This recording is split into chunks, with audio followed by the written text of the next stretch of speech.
各位观众朋友大家好，我是惠子。御三家是历代开始游戏供主角选择的水火草三种宝可梦的统称。既然涉及到对战，那么必然会出现强度分级，无情战场上菜是原罪。今天就来讲讲最弱的几只御三家。做这期视频前，我觉得我肯定会被喷，但我一定要先声明一下，这是关于 PVP 专业对战解析，没接触过对战的请好好听我讲一下。玩模拟器或者盗版手游虐 NPC 不代表你懂对战。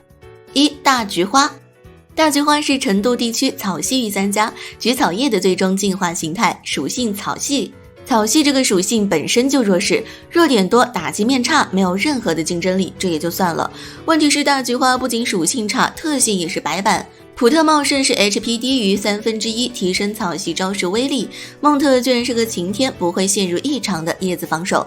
这俩特性和大菊花根本不搭，大菊花输出低，耐久差，哪里用得到？种族值上，大菊花双攻82、83不高，耐久3为80、100、100，被草系属性拖累进一步降低，速度80不上不下。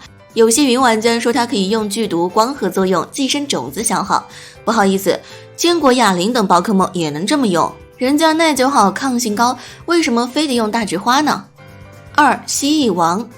动画中小只的蜥蜴王一刀砍死达克多的达克莱伊，帅的不行，但游戏中的蜥蜴王就是个扶不起的阿斗。蜥蜴王是有 Mega 进化的宝可梦，他同期的火焰鸡和巨爪怪拿到 Mega 直接起飞，而他不管 Mega 还是不 Mega 都不怎么样。普通蜥蜴王是草系的，之前已经说过这个属性的局限系，蜥蜴王速度120，特攻105，作为刺客升版好像勉强还行，但是他没有好用的招式，单草系限制了打击面，除了一个飞叶风暴之外，他似乎没有拿得出手的输出。Mega 进化后的蜥蜴王变成了草系龙系，速度和特攻上升了一个档次，并且抗性因为加入了龙系变得好了一些。但是一个队伍只能 Mega 一只宝可梦， Mega 蜥蜴王的面板加成并没有强到值得一个队伍给他服务，只是一个中规中矩的强度，那么意味着 Mega 进化的位置不会轮到他，我去给 Mega 巨爪怪的雨天体系不香吗？双打倒是有队友放电配合 Mega 蜥蜴王特性避雷针进行输出的用法，但是只有真爱才玩，因为避雷针一次就加1级特攻，我不如围攻岩牛轴，一回合加4级蜈蚣直接起飞，还不占 Mega 位置。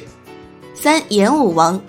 第3世代到第5世代的火系御三家都是火系格斗系，那么必然会产生竞争，最强的无疑是火焰鸡、烈焰猴，凭借着高速撒丁勉强苟活。而炎武王就真的没用了，他的梦特性是舍身，能够提升反伤招式的威力。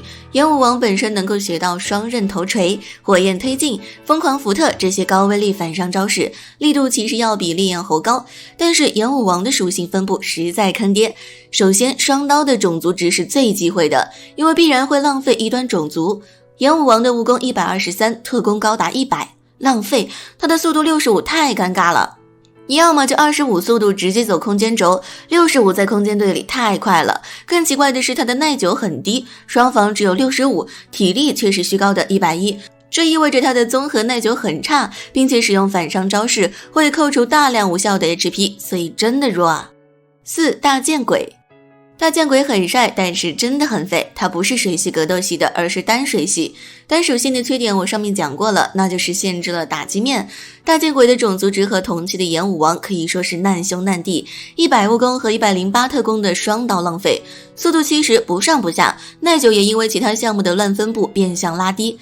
此外，大剑鬼因为4足着地这一重要设定，导致其技能池很窄，坚实攻击、地震、三拳等重要技能无法学会。那么你有什么资本去和其他水系大神竞争呢？一只 Mega 巨爪怪把你看得死死的。5. 布里卡龙。布里卡龙是草系格斗系的宝可梦，它是第6世代的草系御三家。布里卡龙生不逢时，在第6世代出现了一只宝可梦叫做烈剑鹰，它是真正以一己之力统治整个对战环境的宝可梦。它的特性叫做疾风之翼，使用飞行系招式会先制度加1，它依靠加1先制度的勇鸟猛攻就无脑乱撞，把整个对战环境搅得大乱。在当时只有接得下烈剑鹰的勇鸟的宝可梦才有资格对战，当时环境中格斗系、草系和虫系几乎绝迹，布里卡龙还是个4倍若飞的宝可梦，更不可能出现在对战场上了。6. 居舍树枭。